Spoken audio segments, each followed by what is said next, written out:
In recent times, much has been said publicly about the decriminalization of small quantities of marijuana and the removal of custodial sentences for ganja offenders. AFC Member of Parliament Michael Carrington has been pushing this very issue since 2015 and plans to revise his motion, which he hopes to submit to the National Assembly next week. Now, opposition leader Jagdeo is willing to throw his support behind Mr. Carrington. I will allow a conscience vote on it. They can do the same. I will vote in favor decriminalizing. And I will personally, but I will allow a conscience vote on the part of our members of parliament. This debate on the decriminalization or partial decriminalization of marijuana comes at a time when the country is observing Youth Week, and youths have largely been made to suffer the consequences of the dreaded Narcotic Drug and Psychotropic Substances Control Act of 1988, which denies magistrates the exercise of leniency in drug trafficking cases.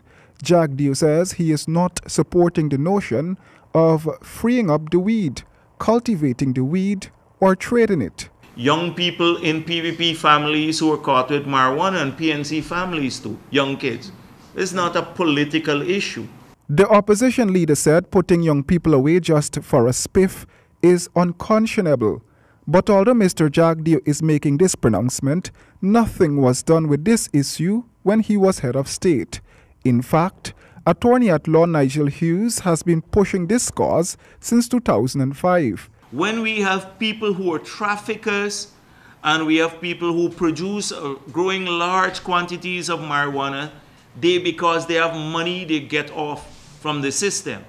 We can't look them in the face. So I'm not in favor of them going scot-free. Let us find another set of sentencing. Sentence them to community work. Sentence them to rehabilitation. Let them go in and spend a month in rehabilitation, because their mothers and brothers and sisters and fathers who are doing this, you don't want them locked away, you want them rehabilitated.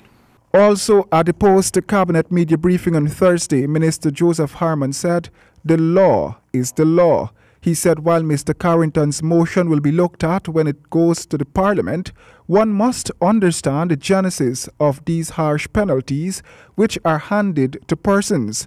Penalties the government seem to not too quick to look at. If you are found with a small amount, that is considered to be use.